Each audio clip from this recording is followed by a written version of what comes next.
Okay, we'll open these series of joint public hearings between the City Council and the Planning and Zoning Commission on March the 15th at 8:08 p.m. And as our longstanding mayor used to say at least 6:30. So with that, we will call to order these JPHs. We have all members of the council present, 6 in chambers, 1 online. So we do have our quorum. Madam Chair, would you certify your members as well as a quorum? Mayor Cole, Planning and Zoning Commission is all here with the exception of Jennifer Henricks, and we do have a quorum. All right, so moving forward in the agenda, citizens' comments. Was there any open general comments from the citizens? No, Mayor. We just have one speaker who I believe wants to speak on item number 2, but that's all we have. Okay, so we will move on. Hello? I'm sorry, I misspoke. We're also missing Commissioner Dansby. Oh, okay. So you have 5 of your 7 present. Right, we have 5 of our 7. Thank you, ma'am. Sorry about that. No problem. Introduction of agenda and format of our hearing. Let's see, is that Martin? Great, thank you, Mayor Cole. So for the items on tonight's joint public hearing, we'll have a call to order followed by staff report. Then the applicant will have an opportunity to present their case. Then we'll have public comment and either support or opposition. If you are in person, please state your name and address for the record, or if you're virtual. And then if you are in person, go up to the podium and be brief and to the point within the 3-minute time frame. And then followed by those public comments, we'll have council, commission, and staff discussion, followed by an adjournment. The items going forward for tonight have a tentative first reading for April 12th before City Council. So on tonight's agenda, we have 2 cases, the plan development amendments for Massey Oaks, and then 2 UDC amendments within the Unified Development Code amendments. I will pass it back to you, Mayor Cole. All right, thank you, Martin. Moving on, purpose of hearing number 1. It's a request of Alan Mueller, applicant on behalf of Massey Oaks Development LP, owner, for approval of a plan development amendment to the Massey Oaks Plan Development District to accommodate modifications to the tree mitigation credit and street tree planting standards on approximately 356.868 acres of land. So with that, we'll move to staff report. Thank you, Mayor. Let me introduce Mohammed Brima again to provide the staff comments and the staff report for this application. Thank you, Martin, and thank you, Mayor, members of the City Council, Planning Zoning Commission. Good evening. This request is for approval of amendments to the Massey Oaks Plan Development District to allow modifications to the tree mitigation and the street landscape requirements on approximately 356 acres of land. This request is the second amendment to the PD regulations and standards, which was this PD was originally approved in July of 2017. First amendment included changes to the underlying zoning districts and was approved in November of last year. This project has recently received approval for preliminary plats from the Planning and Zoning Commission, and now is moving forward to the next stage in the development. Again, location is south side of McKeever Road, and that's County Road 100 and east of Farm to Market Road 1128, and west of Harkey Road. Staff has received only 1 call on this request, and it was a request just for additional information. There were no opposition or support for this request. Martin, go to the next slide, please. This is a zoning map slide, and it shows the property is zone plan development. Next slide, Martin. This is the future land use plan, and it shows the property is designated as suburban residential. Next slide. This is the original design plan that was originally approved with the first PD in 2017. And again, it was for, residential development that consists of now 2 zoning districts, the R3 and the R4. Those are the underlying zoning district, just to kind of recap that. Next slide, Martin. So here are the modifications. So really the purpose of the requested amendments to this PD is to really accommodate alternative mitigation credits beyond the options that are available today in the Unified Development Code, and to allow flexibility with the landscape design. So the first modification here is to allow flexibility with the street landscape requirements by allowing a rate of 2 caliper inch per 30 feet in lieu of 1 tree per 30 feet, and not requiring trees where the spine road abuts a park or a lake detention area. So again, the PD as it stands today requires a rate of 1 tree, and so the modification is just to change it to 2 inch per 30 feet. So it's a real slight change. The staff has no objection to that change. In fact, also staff recommends that also preserve trees that are in the area within those common area to be allowed to count toward the required landscape requirements up to 25%. And I'll explain that in a little bit. So that was the first modification. Staff has no objection to it. Next slide, Martin. The second modification is to clarify the transition of the central spine landscape. The central spine street from a collector street to a residential street away from the intersection at Harkey Road. Staff also has no objection to that. It just adds more clarification and to the original language that was in the PD. The engineering department is supportive of this, and planning department as well. We have no objection. We also requested that Exhibit O, which was generated as part of this amendment, to be included into the PD. So that's the second amendment. Next slide, Martin. The third modification, this was regard to the applicant's desire to incorporate additional mitigation credits to the options that are available in the UDC. And so basically the applicant is requesting caliper inches of trees planted in the front yards of individual lots to be counted towards the tree mitigation. The second item is to also allow caliper inches of trees that will be planted in the side yards of individual or private residential lots also to be counted. And the third is to allow also 1-for-1 credit for caliper inches of tree protected and preserved on site to be counted towards the required tree mitigation. In fact, staff is supportive of this last one, and with a caveat, and I'll go ahead and explain that in a little bit. And then the applicant has provided a tabulation of all that in the next slide.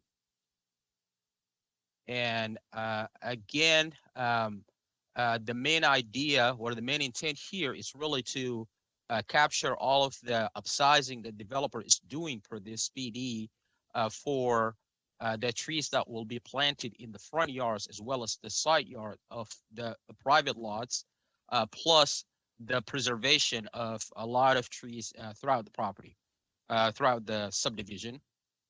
And in addition to that, also planting trees within the common areas, like along the streets and along the detention pond. And these are requirements that's already in the original PD. So that's what the developer's intent here. So as far as the staff recommendation, go to the next slide, Martin. So the UDC, again, before I get to that, this is kind of a tree mitigation total. This is a preliminary layout that was submitted by the by the applicant, and it just kind of show the enormity of trees that has to be preserved or protected trees actually throughout the site. So you see them in the different colors here. So this is just the kind of the front portion. A lot of them are along the street, along the spine road. Some of them are around some of the detention ponds. Go to the next slide, Martin. And we've got a few of them here along the perimeter of the site. So I just wanted to show you some of those trees that are supposed to be protected and preserved. Otherwise, well, they'll have to mitigate for. Next slide. So this slide in particular is actually from the UDC, and I just wanted to show it so that I can show you that the UDC actually allows for credit for two things. One is for upsizing of trees that are required to meet the landscape requirements. So they do have to actually provide trees for along streets and along the detention pond per the current PD. And so the UDC actually give you credit for that. And then the other thing is that credit also for preservation of trees, and that's up to 25%, as you can see it highlighted in the text there. So you can get up to 25% credit of required tree mitigation. Next slide, Martin.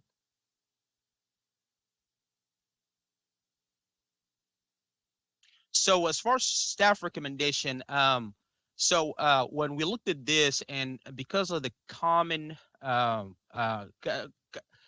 of the laws with regard to private properties, the staff has really recommended that the installation of those large trees within the common areas in lieu of being on private property.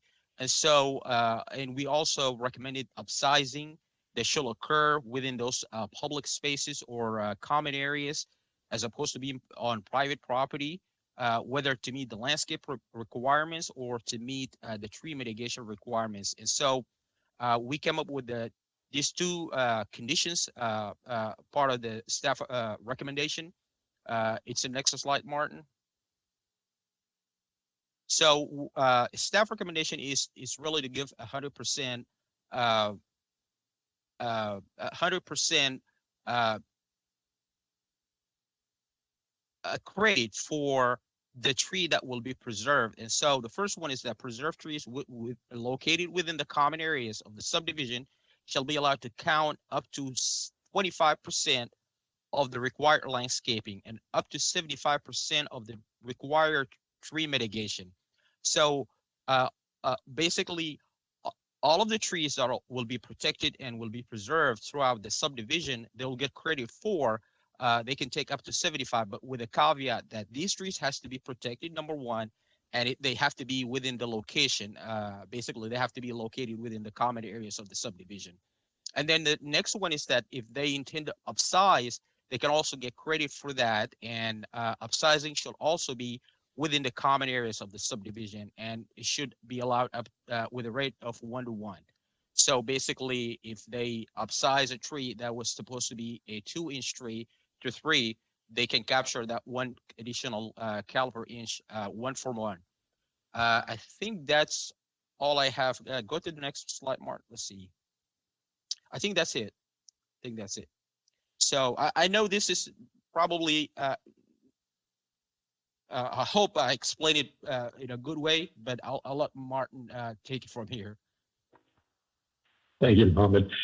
So as you can see, this amendment and set of amendments is a large process, especially when we're dealing with the amount of trees and the mix of sizes of trees. And just the general size of the development that we're dealing with. It did take staff quite a long time to go through and fully wrap our heads around what was going on and try to come up with some creative solution that entailed for the actual mitigated trees to be protected.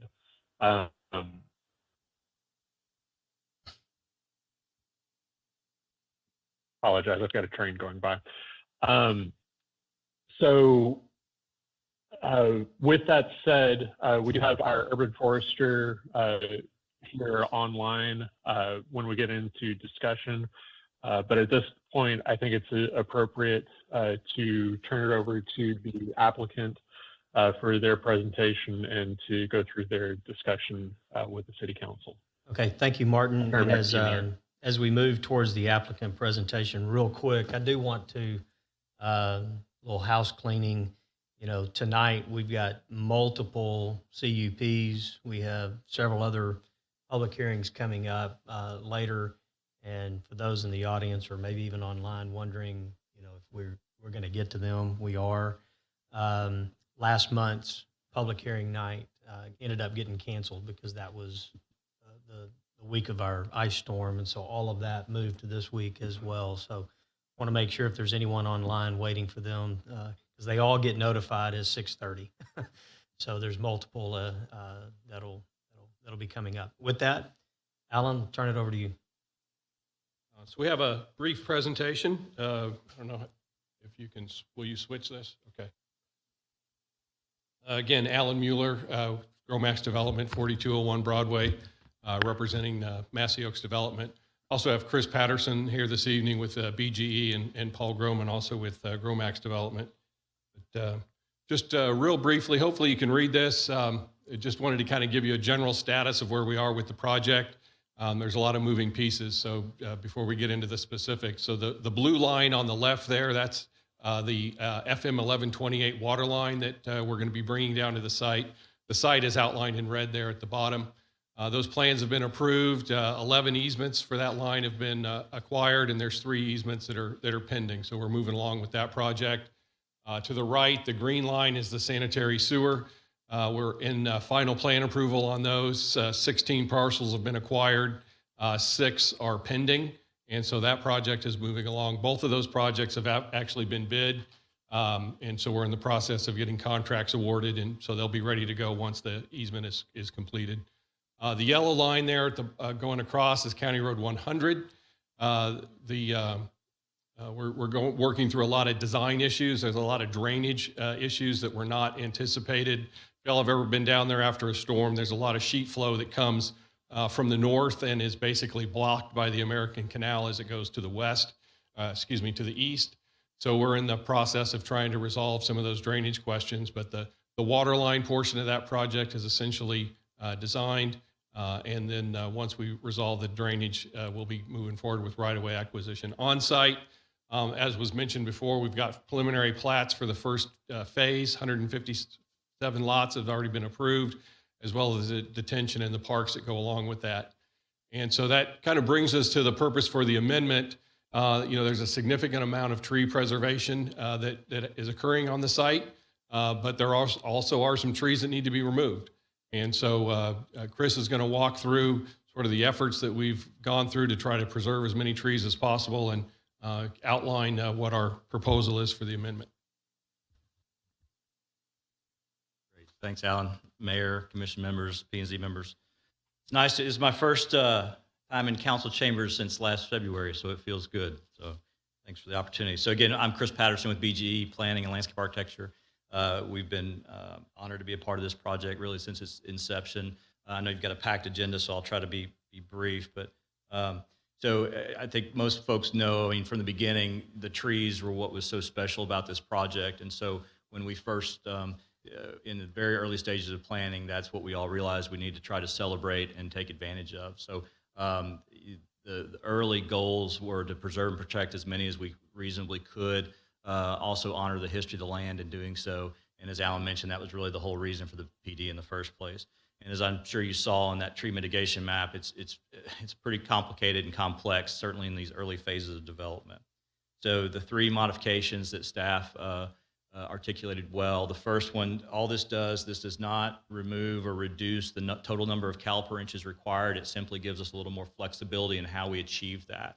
And the reason we'd like to do that is it allows us to design the landscape in a little more aesthetically pleasing fashion. So we don't just all end up with two-inch trees, that I often refer to as buggy whips, right? We actually can be a little more creative. We still get the same cal per inch requirement, just gives us a little more flexibility, which we think is a better look for the community as a whole.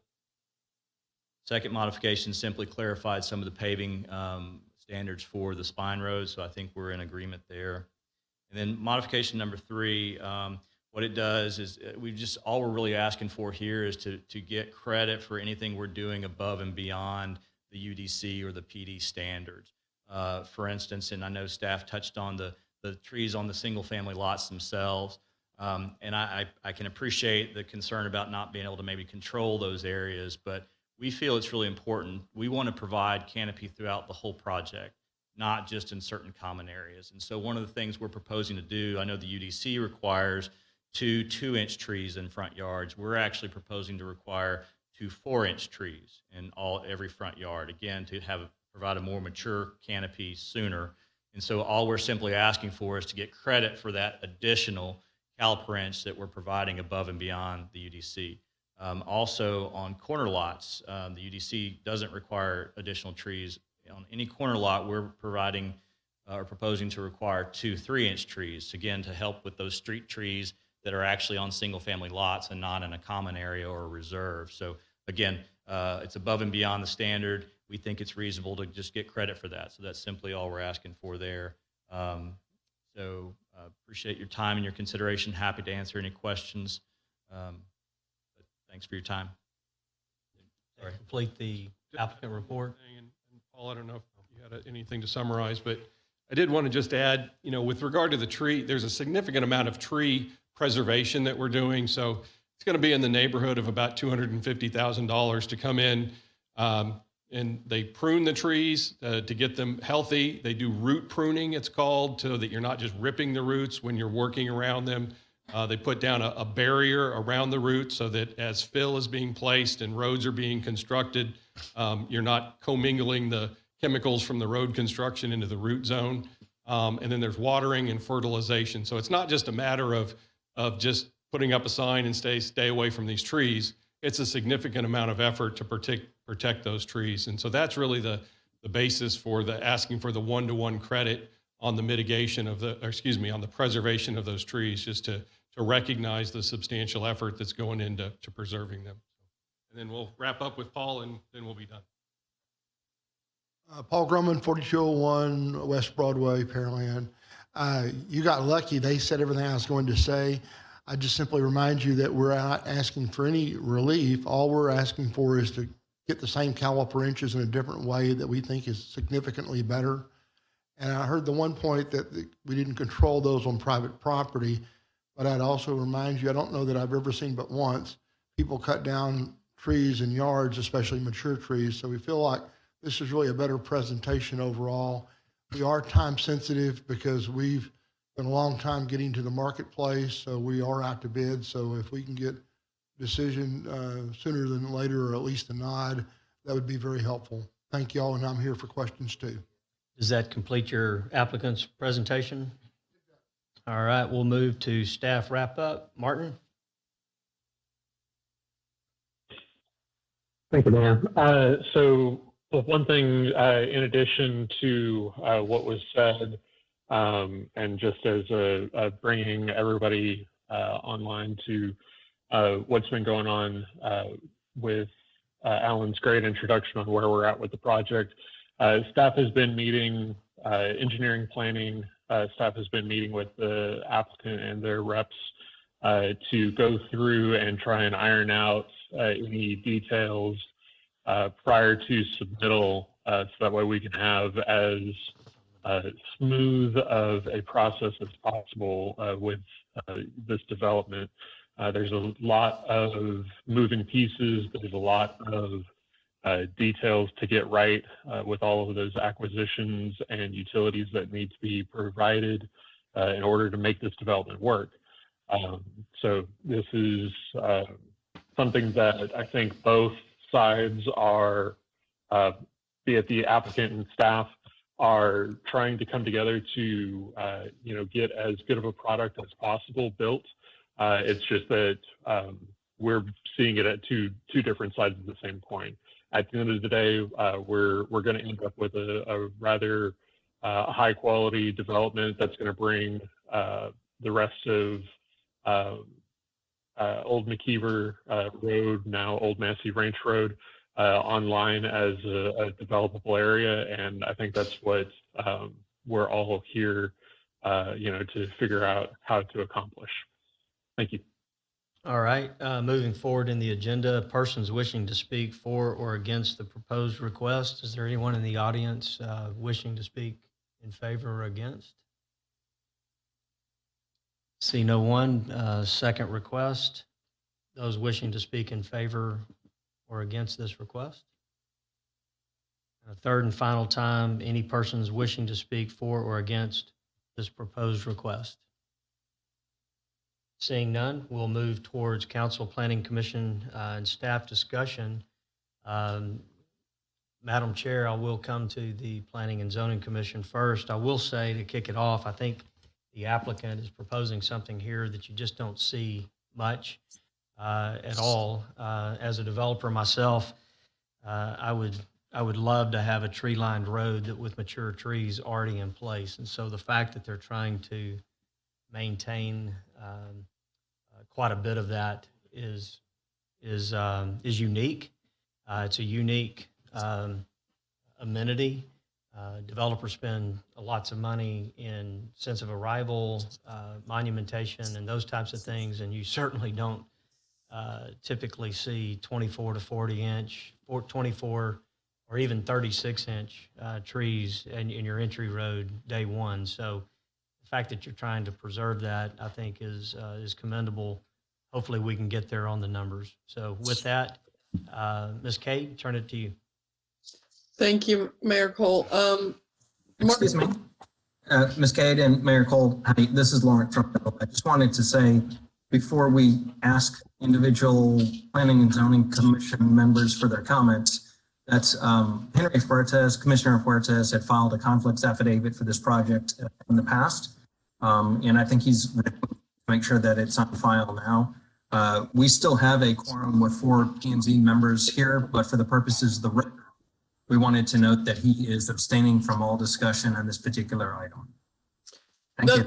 That's what I was actually about to say. So thank you, Lawrence. Commissioner Eisenberg, do you have any questions or comments? Yes, ma'am. I just want to comment. I'm excited.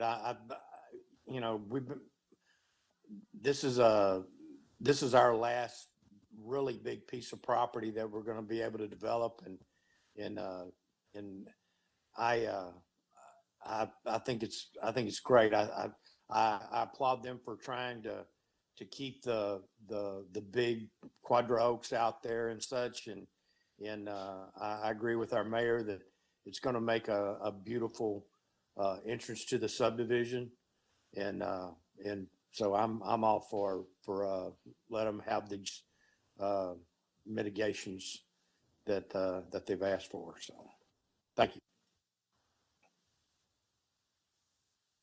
Thank you, Commissioner Boswell. I do echo what's been said. I am in favor of this. I do appreciate keeping the trees. I know that, like they said, that the money is going into that. So I do appreciate the thoughtfulness of that. So this is something I'm excited to see. Thank you. Commissioner Earls. In an effort to not be redundant, I'll just say ditto to what the other 2 commissioners said. And I also want to give Martin and his staff a big thumbs up and a thank you for working with the applicant. You can tell that they're doing some good work, and it shows. So that's all for me. Thank you. And again, I think Commissioner Earls said it best. I don't want to be redundant, but I agree with everybody. And I really appreciate the inclusion of the mature trees. And thank y'all for that. That's all, Mayor. Thank you. All right, we'll move to members of the council. Any comments or questions?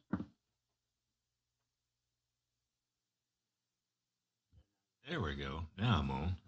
No, Mayor, I don't really have a problem with it. It looks like that they've met with the staff and they have been able to come to an agreement on what needs to be done to move this project forward.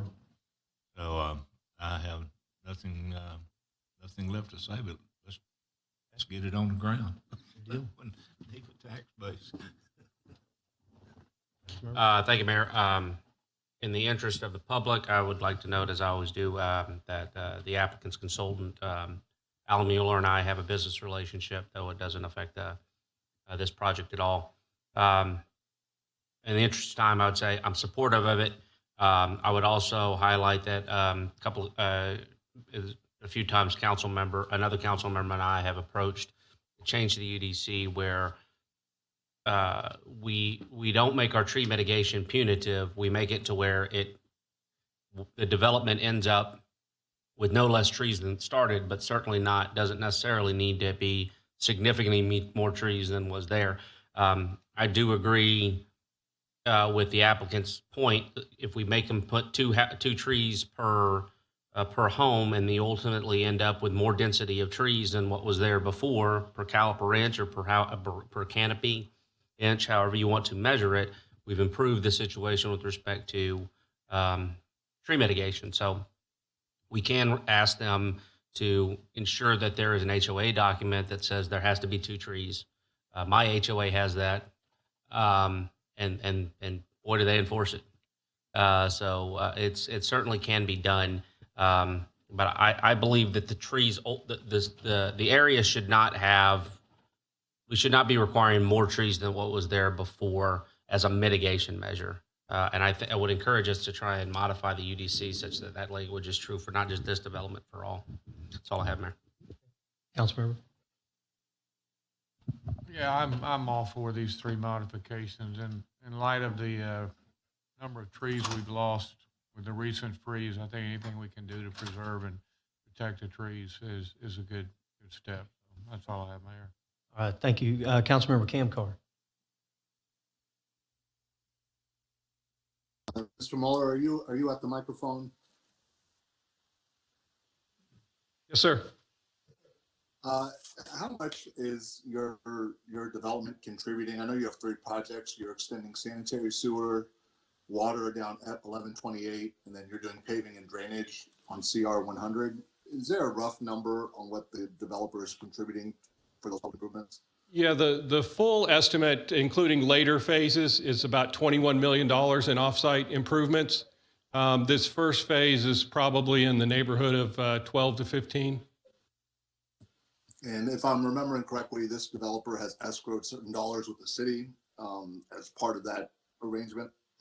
Yes, sir, for the acquisition of public easements and rights of way. What is that amount of money, roughly speaking? There's $1 million that's been escrowed, and the obligation is to fund the actual cost of the acquisitions. And so there's a trigger level that if we get down to a certain point, then that fund gets replenished. Understood. And I'm going through the documentation here under the draft tree credit worksheet. I didn't even know we had one of those. Are you guys contributing $484,000 to the city, or is that an example? The staff worked that up, so I can't respond to that. But Right. no, So our let me ask the intent. question differently.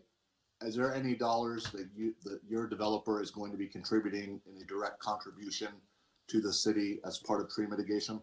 No, it'll all be on-site planting, so we're not planning to do any cash contributions on top of the on-site planting. All right. How many meetings did it come to have this arrangement? You're obviously outperforming the UDC, and that's very clear. How many meetings have we dedicated to this discussion? On the staff-wise? Between the staff and your team. Yeah, so we have a regular meeting on Mondays that's been going on for, I guess, 2 months. I mean, there's many topics, not just this. I know the landscape architecture team has talked a couple of times at least with Mr. Bradshaw, and he attended our on-site walk, so he was very helpful there. No, I guess I'm gonna be fairly straightforward. I'm a development professional. we do tree mitigation. I am thoroughly confused. I know you guys are outperforming what your requirement is. I'm absolutely disappointed that we have to have a UDC discussion on this. The developer is going to be providing $21 million for the benefit of the city. And I know as a development professional, we want trees on homes. And you guys will be building a higher quality of community. It's just disappointing the amount of time that we're wasting. And I know that the developer is very supportive of this, but I think that's probably what comes to your head. And these kind of things only contribute to us being more anti-business. I wouldn't do this deal. I don't know why your developer client is doing it, but they may have fell in love. But I literally don't know what the grid that is provided. I can't even read. And so it's very much shocking. I don't know how anybody else can process this. But if your developer is willing to assent to that, I think we have bigger fish to fry in the city of Pearland than this particular item.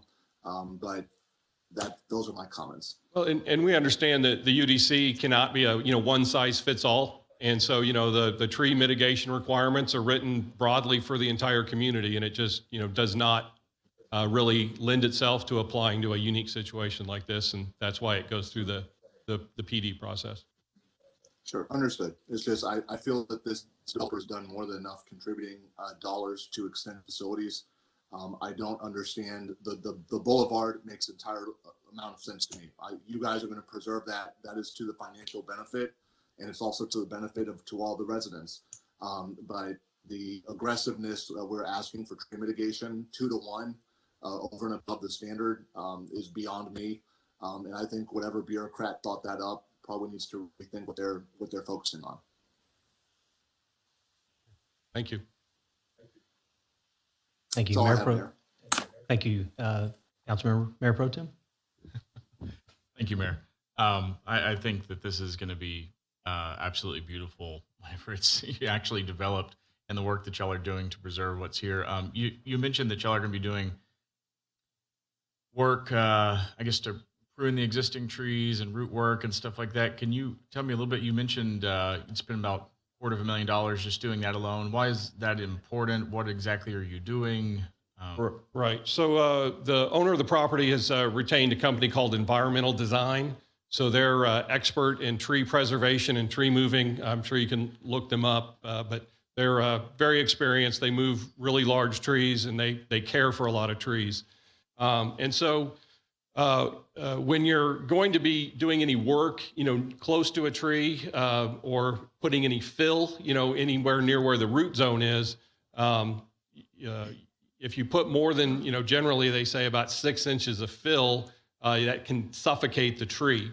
But what they can do is before you do any work is you come in and they use a trencher, and that's called root pruning. So they root prune around the areas where there's going to be a disturbance away from the tree, and that isolates the tree root system by doing that root pruning. And then there's a plastic product that's a root barrier that then goes in that trench, and then the tree will continue to grow roots, but it won't go through that barrier. The roots will go in other directions. And so then outside of that root barrier, you can do the fill that's needed for floodplain, this isn't floodplain, but that's just needed for mitigation to build up your lots. You can do the fill without damaging the tree. And then also, like in the alley in particular, if they're going to be doing road work down the middle, there's lime and other chemicals that get put down as part of the road base. Mm-hmm. And so if they do that root pruning and then put in that barrier, that keeps the chemicals from, interacting with the root zone. So the root barrier is a real critical part of it. Fencing all of the trees to keep them safe, and there'll be signage to keep them safe.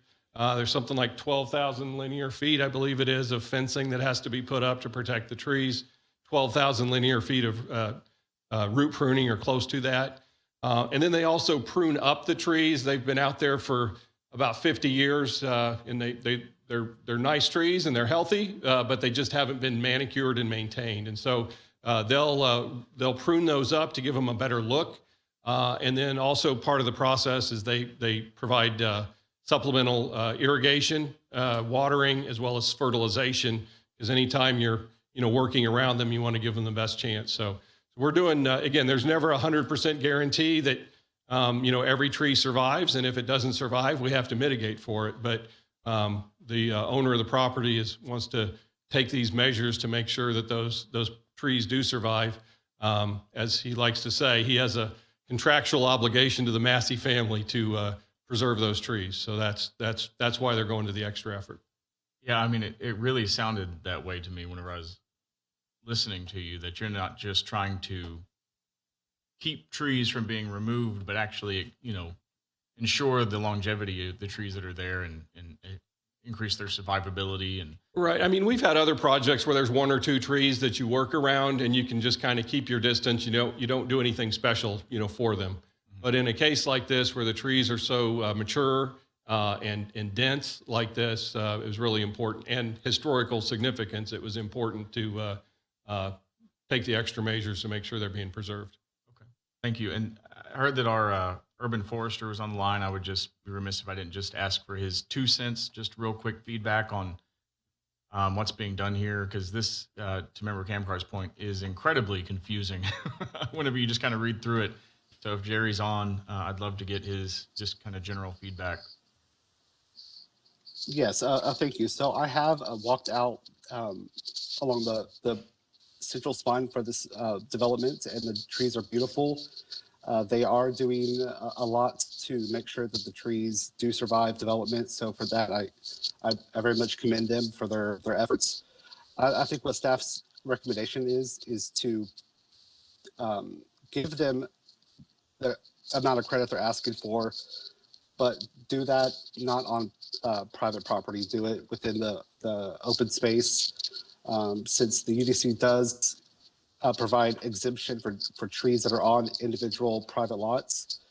But the outcome of staff's recommendation is really mirrors the intent of what the developer is asking for.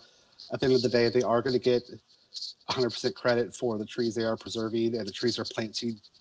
We're just asking that they don't do it on private property. Okay.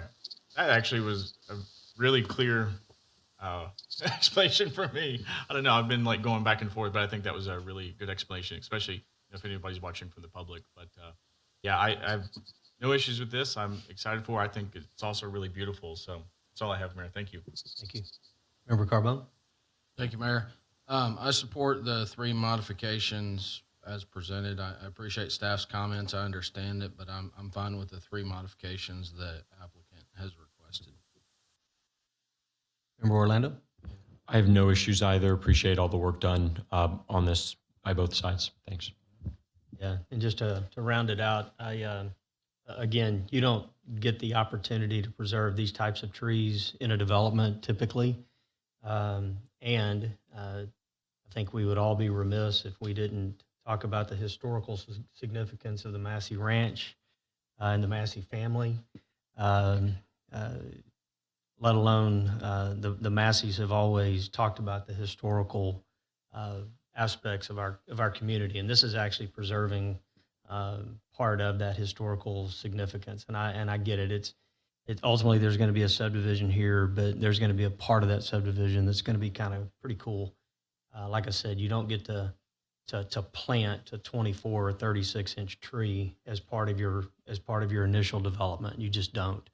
And Alan's right. When you get 1 or 2 on a piece of property that are really have a beautiful canopy and everything else, you do everything you can to save and keep those. But here you've got hundreds of trees that you're gonna keep. And so I appreciate the effort. I appreciate the effort in the owner in trying to do this.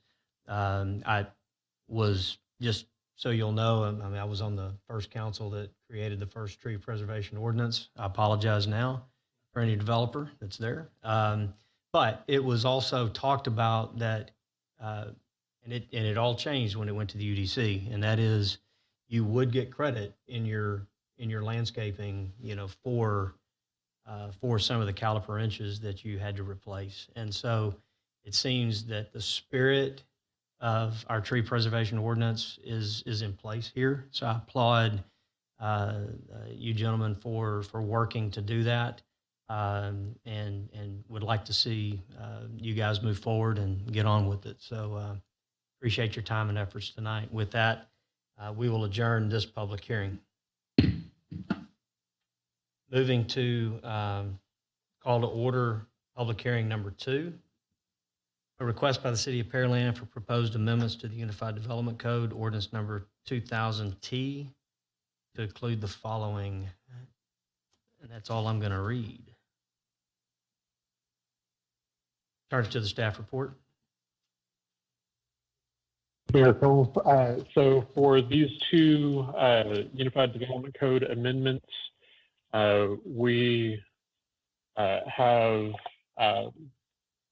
again, I will be introducing Mohammed to discuss these, and then I will chime in periodically to discuss some significant points for these.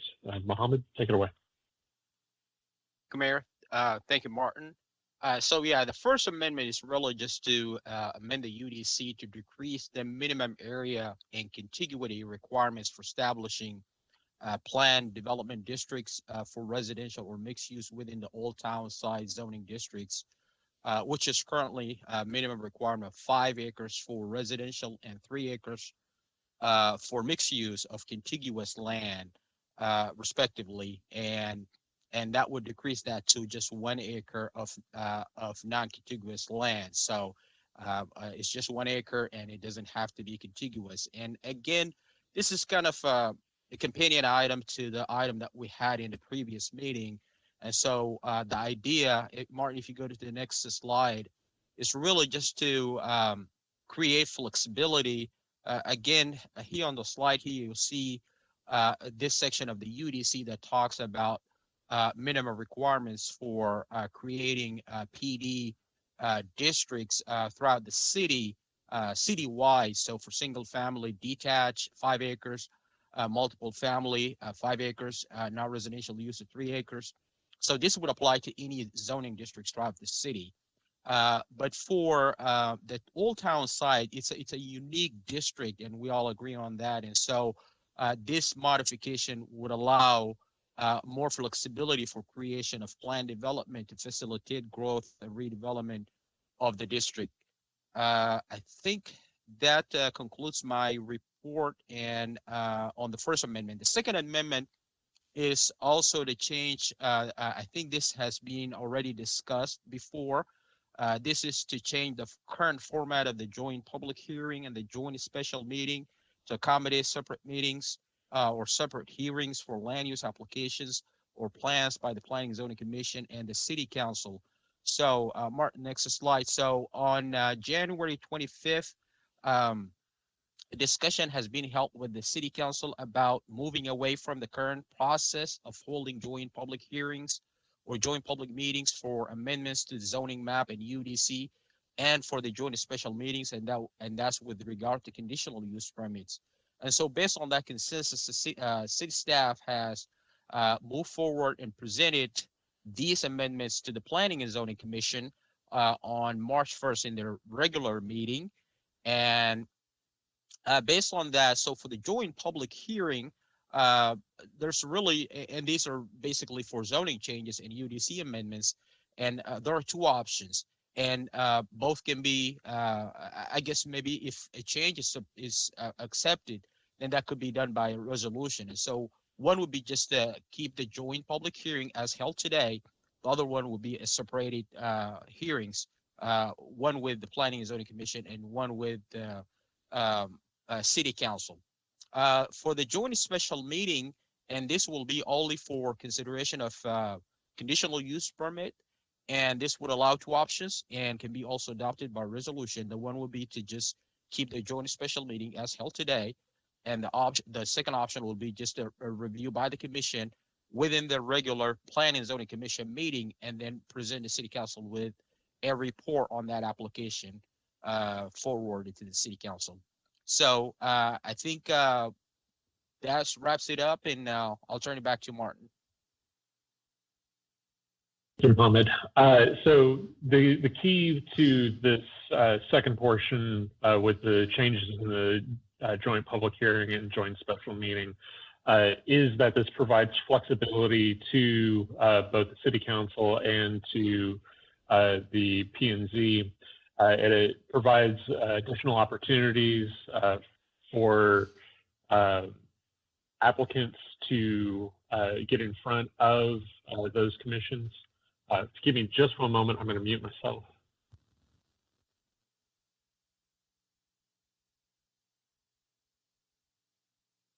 Another train. Yep. I'll go ahead and step in here. So the idea is to have two options that wouldn't have to be amended to go back and forth. So by resolution, the council could say, hey, moving forward, we're going to go as a separated process or going as a joint public. So for example, with the pandemic that we're continuing to deal with, council decided to move forward separated. Then 6 months, a year down the road, you felt it was safe to come back and that's what you wanted to do. You could pass another resolution to come back. You wouldn't need to amend the ordinance. Or if you liked the way it was going, we could continue at that point. The idea is that the timelines would remain the same. There would be no additional time added to the process, so it wouldn't slow down an applicant's process now. So whether it be a CUP or a public hearing on a zoning request, we would meet those timelines in the existing process.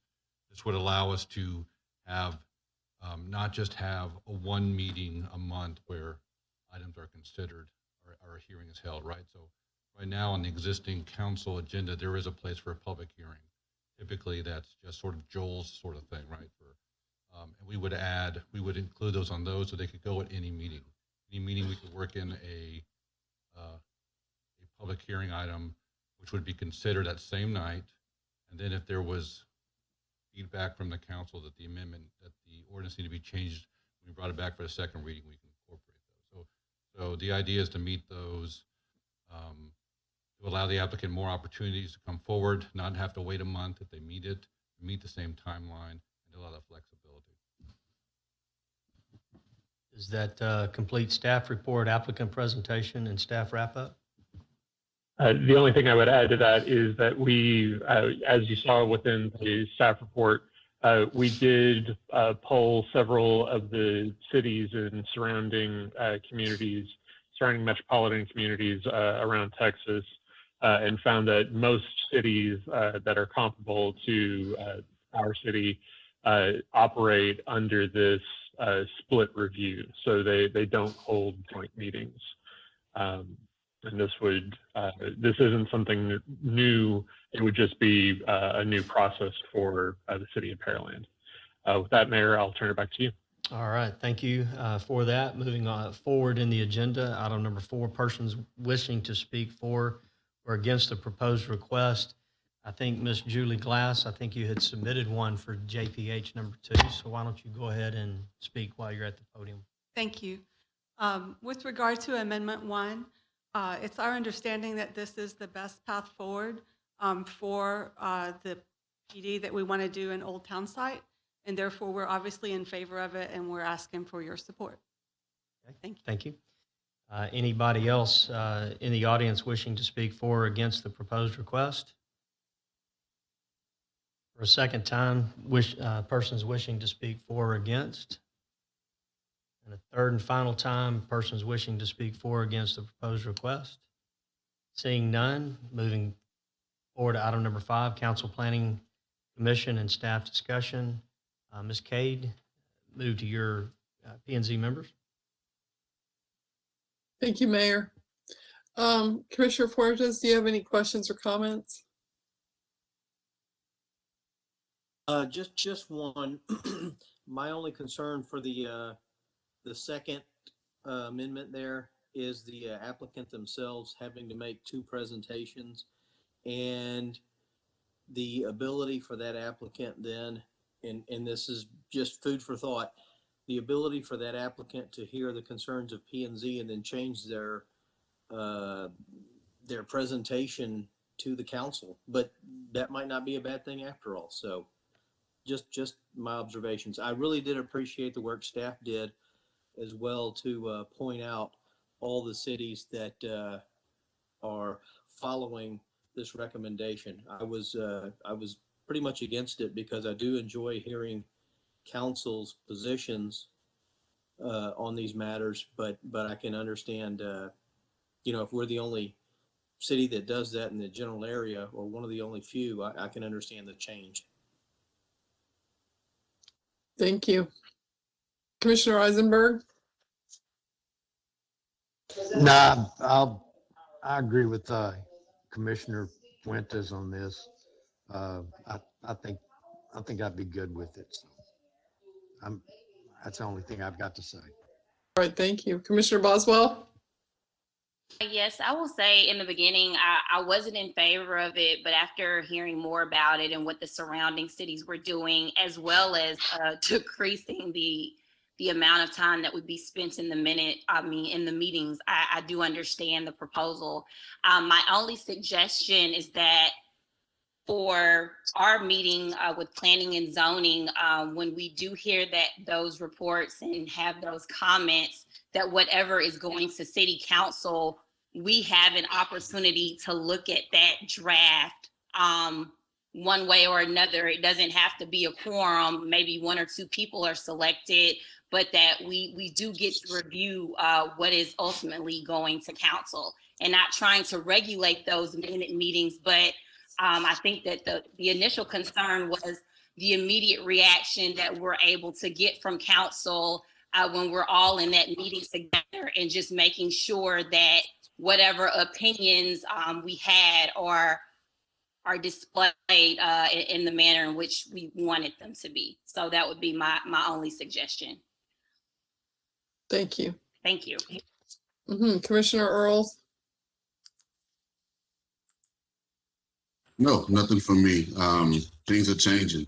Change isn't bad, it's just different. So that's all. All right. Well, thank you. The only thing I have to say is if we're gonna do it this way, and I just like most everybody else has said, I was against it at first, but I'm kind of coming around to it in the interest of time for, of course, mainly the developer, but also for for all of us, the length of the meetings and everything else. But if we're going to do it this way for purposes of the commissioner's comments for council to hear or to read, however it's going to happen, I think Ashley said it, the minutes, we have to be able to see the minutes before they get them, and the minutes have to be I guess exact, or they have to be very thorough, is what I'm trying to say. And that's really all I have. Thank you. Okay. Thank you to the commissioners. Moving on to any questions, comments from council? Councilmember Camcar, I don't see you on here, so I want to make sure you're raising your hand. Yes, on item 1, I think it sounds great. I like Solomon Brothers, but I think this sets a precedent. Are we going to give out 15 PDs to every person that wants a 1 acre PD? Generally uncomfortable with that. I think 3 to 5 acres is reasonable. It's there for a reason. That being said, you know what, it's up to what we want to do, but it's going to cause us problems later on. On item 2, I have complete faith in Ms. Cade and her team. They have worked really hard. I appreciate their thoughtfulness. The joint public hearings, I think, is an opportunity to let them feel empowered to give their guidance. And I think we should continue down that road. The fact that the council is offering this up as an opportunity says that there's a reason we need it. The second, the staff finding other cities that are using a 2-meeting format. To give context, I was working on a project in Tomball that got through P&Z on 2 readings in 3 weeks in the middle of December during a pandemic. I think we're probably better than the city of Tomball, and so I have no doubt that our staff will be capable in helping us process what we need to process to understand those requests. I think it will force us to be a little bit better, but there's no reason why we need to be hand-holding everybody. I think we've got capable staff. I think we have a capable P&Z, and this just kind of affirms that, and I hope will free us up to do bigger things with what we need to do at City of Pearland. All right, thank you. Any other comments or questions amongst council? Seeing none, we'll move towards adjournment. And with that, we're adjourning these joint public hearings between the City Council and Planning and Zoning Commission at 9:08. I guess now we've got to get the next